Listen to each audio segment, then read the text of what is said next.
Hi everyone, ಹೇಗಿದ್ದೀರಾ ಎಲ್ಲರೂ? Firstly ಎಲ್ರಿಗೂ very happy new year. So 2025 ಯಾರ್ಯಾರು ಏನೇನು ಅನ್ಕೊಂಡಿದ್ದೀರೋ ಎಲ್ರಿಗೂ ಅದು ಸಿಗಲಿ. ಯಾರ್ಯಾರು ಕಂಪ್ನಿ ಚೇಂಜ್ ಮಾಡಬೇಕಂತ ಅನ್ಕೊಂಡಿದ್ದೀರೋ, ಯಾರ್ಯಾರಿಗೆ ಎಷ್ಟೆಷ್ಟು ಸ್ಯಾಲ್ರಿ ಬೇಕು ಅಂತ ಅನ್ಕೊಂಡಿದ್ದೀರೋ ಅವ್ರಿಗೆಲ್ಲ ಅದು ಸಿಗಲಿ ಅಂತ ಹಾರೈಸ್ತಾ ಈ ವಿಡಿಯೋನ ಸ್ಟಾರ್ಟ್ ಮಾಡೋಣ. ಸೊ ಸ್ಯಾಲ್ರಿ ಬಗ್ಗೆ ಮಾತಾಡಿದೆ.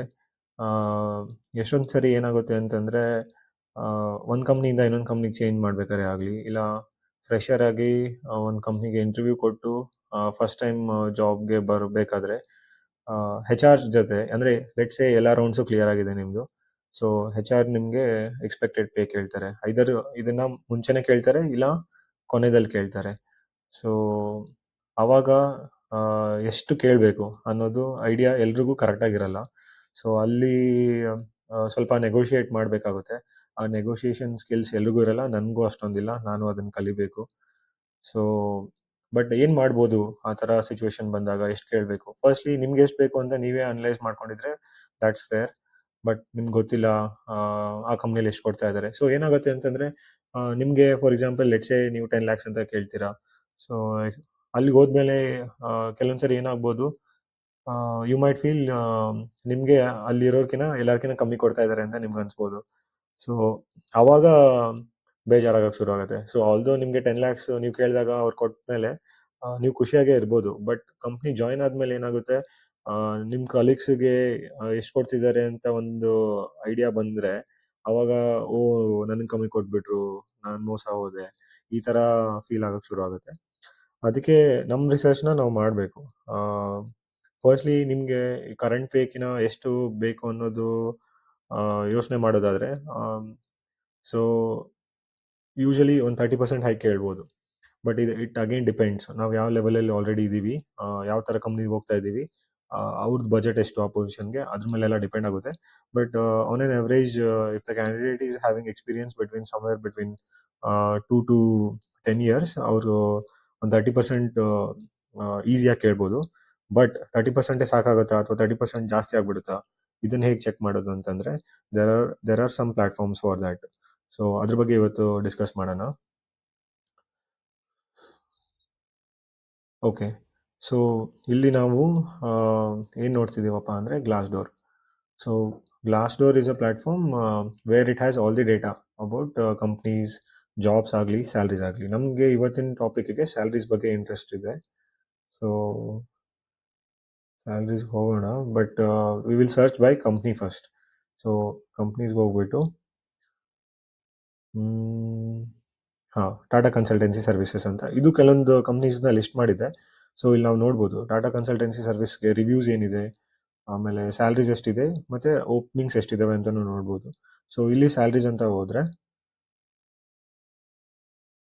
ಓಕೆ, ಸೊ ಎಷ್ಟೊಂದು ಡಿಪಾರ್ಟ್ಮೆಂಟ್ಸ್ ಇರ್ತವೆ. ಇಂಜಿನಿಯರಿಂಗ್ ಇರ್ಬೋದು, ಆರ್ಟ್ಸ್ ಆ್ಯಂಡ್ ಡಿಸೈನ್ ಇರ್ಬೋದು, ಇನ್ಫಾರ್ಮೇಷನ್ ಟೆಕ್ನಾಲಜಿ ಇರ್ಬೋದು, ಸುಮಾರು ಪಿಲ್ಲರ್ಸ್ ಇರ್ತವೆ. ಸೊ ನಮ್ಗೆ ಇಂಟ್ರೆಸ್ಟ್ ಇರೋದು ಇನ್ಫಾರ್ಮೇಷನ್ ಟೆಕ್ನಾಲಜಿ ಅಥವಾ ಇಂಜಿನಿಯರಿಂಗಲ್ಲಿ ಹೋಗೋಣ.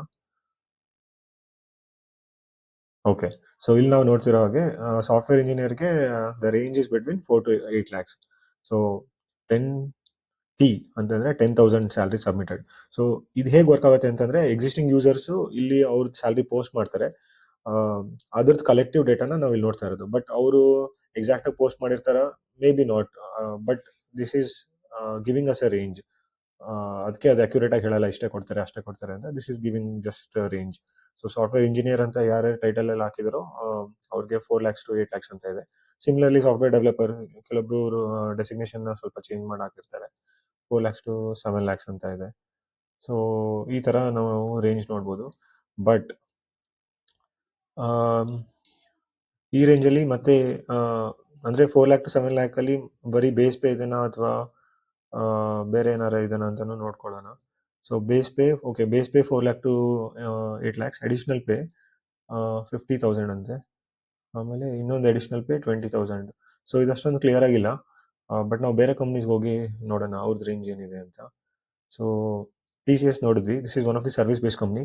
ಸೊ ಸರ್ವಿಸ್ ಬೇಸ್ ಕಂಪ್ನೀಸಿಂದ ಸರ್ವಿಸ್ ಬೇಸ್ ಕಂಪ್ನೀಸ್ಗೆ ಸ್ವಿಚ್ ಆಗೋರು ಈ ಡೇಟಾನ ಯೂಸ್ ಮಾಡ್ಕೋಬೋದು. ಸೊ ಇವಾಗ ಒಂದು ದೊಡ್ಡ ಕಂಪ್ನಿಗೆ ಹೋಗೋಣ. ಇನ್ ಟರ್ಮ್ಸ್ ಆಫ್ ರೆವಿನ್ಯೂ ಅಮೆಝಾನ್ಗೆ ಹೋದರೆ, ಆಲ್ ರೈಟ್, ಅಮೆಝಾನಲ್ಲಿ ಇಂಜಿನಿಯರಿಂಗ್ ಡಿಪಾರ್ಟ್ಮೆಂಟಲ್ಲಿ ಏನಿದೆ? All right. ಸೊ ಸಾಫ್ಟ್ವೇರ್ ಇಂಜಿನಿಯರ್ಗೆ ಅರೌಂಡ್ 15 to 33 lakhs ಕೊಡ್ತಾರೆ ಅಂತ ಅಮೆಝಾನಲ್ಲಿ ಹೇಳ್ತಾ ಇದ್ದಾರೆ. All right. ಸಾಫ್ಟ್ವೇರ್ ಡೆವಲಪ್ಮೆಂಟ್ ಇಂಜಿನಿಯರ್ಗೆ 18 to 28, this is the range ಅಂತ ಹೇಳ್ತಾ ಇದ್ದಾರೆ. So this is the range for base salary. So ನಾವಿಲ್ಲಿ ನೋಡ್ತಿರೋದು this is base salary, this is variable ಅಂತ ಅನ್ಕೊಂತೀನಿ, ಅಥವಾ ಇದು ಸ್ಟಾಕ್ಸ್ ಇರಬೇಕು. So let's go ahead and see it.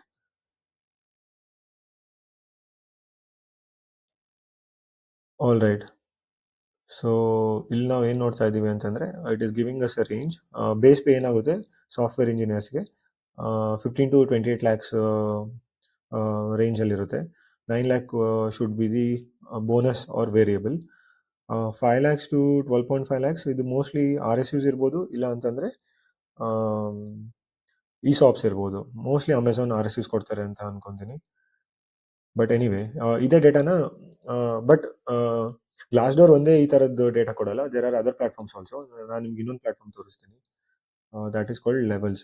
So levels.fyi. So ಇಲ್ಲಿಗೆ ಹೋಗ್ಬಿಟ್ಟು ನಾನು ಟಾಟಾ ಕನ್ಸಲ್ಟೆನ್ಸಿ ಸರ್ವಿಸ್ ಅಂತ ಹುಡುಕಿದ್ರೆ ಸ್ಯಾಲ್ರೀಸ್, ಯಾ ಸಾಫ್ಟ್ವೇರ್ ಇಂಜಿನಿಯರ್ಗೆ ಇದು ಸ್ವಲ್ಪ ಡೇಟಾನ ಬೇರೆ ಥರನೇ ತೋರಿಸುತ್ತೆ. ಹಾಂ. So entry level software engineering ಎಷ್ಟಿದೆ? 3,81,000 ಅಂತ ತೋರಿಸ್ತಾ ಇದೆ. ಅದರಲ್ಲಿ ಇಷ್ಟು ಬೇಸು ಇಷ್ಟು ಸ್ಟಾಕ್ ಅಂತ ಹೇಳ್ತಾ ಇದ್ದಾರೆ. Okay, this is again based on collected data. So this is TCS. ನಾವು let's take a look at Amazon again.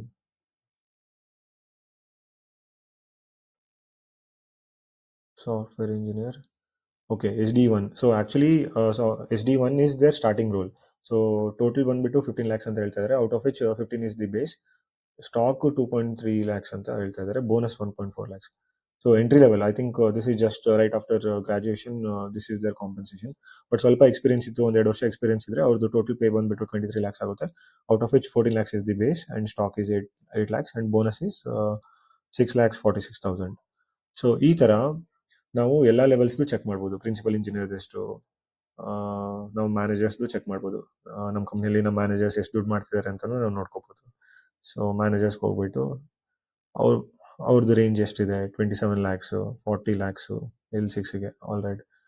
So this gives us some idea. Okay, so if this is about salary, ಈ ಥರ ಪ್ಲಾಟ್ಫಾರ್ಮಲ್ಲಿ ನಾವು company ಬಗ್ಗೆನೂ ಸ್ವಲ್ಪ ತಿಳ್ಕೊಬೋದು. We can read about the company, ಅವ್ರ stock ಏನು ಮಾಡ್ತಾ ಇದೆ, ಆಮೇಲೆ ರಿವ್ಯೂಸ್. ಓಕೆ, ಕಲ್ಚರ್ ಇಲ್ಲಿದೆ. ಕಲ್ಚರ್ ಬಗ್ಗೆ ಮಾತಾಡಿರ್ತಾರೆ ಎಷ್ಟೊಂದು ಜನ, ಅದ್ರ ಬಗ್ಗೆನೂ ನಾವು ತಿಳ್ಕೊಬೋದು. ಆಮೇಲೆ ಗ್ಲಾಸ್ ಡೋರಲ್ಲಿ ರಿವ್ಯೂಸು ಕೊಡ್ತಾನೆ. So let me go to, okay, overview ಅಲ್ಲಿ ಕಂಪ್ನಿ ಬಗ್ಗೆ ಡೀಟೇಲ್ಸ್ ಇರುತ್ತೆ. Okay, Amazon is a $10 billion company. ರಿವ್ಯೂಸ್ಗೆ ಹೋದರೆ